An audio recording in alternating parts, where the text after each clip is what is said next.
Ilaiyaraaja sir காலத்தில் இசையமைத்த தேவா சாராக இருக்கட்டும், அதே மாதிரி பரத்வாஜ் அவர்களாக இருக்கட்டும், எஸ் ஏ ராஜ்குமாராக இருக்கட்டும், ஏஆர் ரஹ்மான் இவங்களாமே பர்டிகுலர் அந்த டைமில் ஏஆர் ரஹ்மான் தவிர்த்துட்டு மற்ற எல்லாருமே இதை பற்றி கவலைப்படலை. இளையராஜா அவர்கள் மட்டும் ஏன் ரைட்ஸ் அப்படின்னு ஆகும்னா கேஸ் போடணும், கோர்ட்டுக்கு போகணும் அப்படின்னு கேட்குறாங்க. இப்போ நம்ம ஒரு 4 பேர் இருக்கோம், 4 பேரும் ஒரு ஃபீல்டில் இருக்கோம், நமக்கு ஒரு ஒரு உரிமை இருக்குது. என்னுடைய உரிமை எந்த அளவு ப்ரொடெக்ட் பண்ணோம் நான் நினைக்கிறேன்றது ஒரு விஷயம் இருக்குது.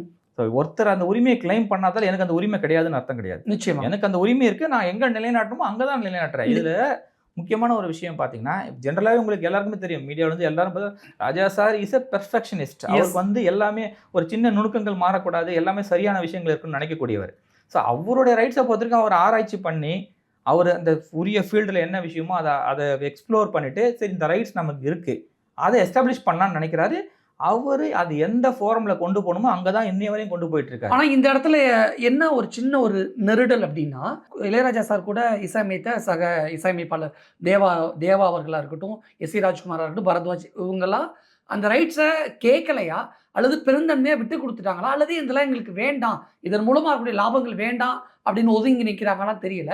ஆனால் இவர்களுக்கு மத்தியில் இளையராஜா சார் மட்டும் அந்த படத்தில் என் பாட்டு வரக்கூடாது, இந்த படத்தில் என் பாட்டு வரக்கூடாதுன்னு ஆகுனா கோர்ட்டுக்கு போகிறதுனால இளையராஜா சார் அவர்களுக்கு தானே இது அவப்பெயர், கெட்ட பெயராக இருக்குது.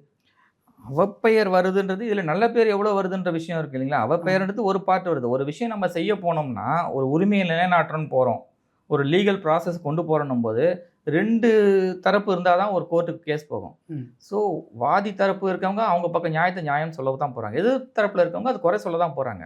ஸோ அது வந்து அப்படி பார்த்து கோர்ட்டுக்கு போகக்கூடாதுன்னு நினைக்கக்கூடிய விஷயம் இல்லையா. அதாவது நீங்கள் சொன்ன மாதிரி 2-3 பர்சனாலிட்டி பேரை சொன்னீங்க, அவங்க உரிமையை நிலைநாட்டலாமான்றது அவங்க தான் முடிவு செய்யணும். பட் அவங்க விட்டு கொடுத்துட்டாங்களோ பெருந்தன்மையா, என் பாட்டை யார் வேணாலும் பயன்படுத்திக்கலாம் அப்படின்னு தேவா சார் கூட ரீசெண்டா பேசியிருந்தாரு. ஆமாம், அவர் நான் கேட்க மாட்டேன்னு அவர் சொல்லியிருந்தார். நான் இன்டர்வியூ பார்த்தேன், அவர் கேட்க மாட்டேன்னு சொல்லியிருந்தார். ஸோ அது அவருடைய விருப்பம் தானே.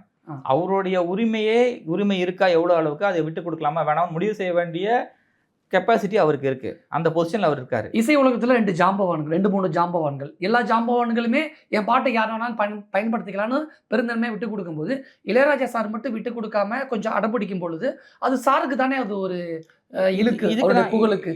இதுக்கு நான் முதல்ல சொன்ன அதே பதில் தான். ஒரு உரிமை எனக்கு இருக்கிறது, அதை நான் நிலைநாட்டணும்னு விரும்புகிறேன்.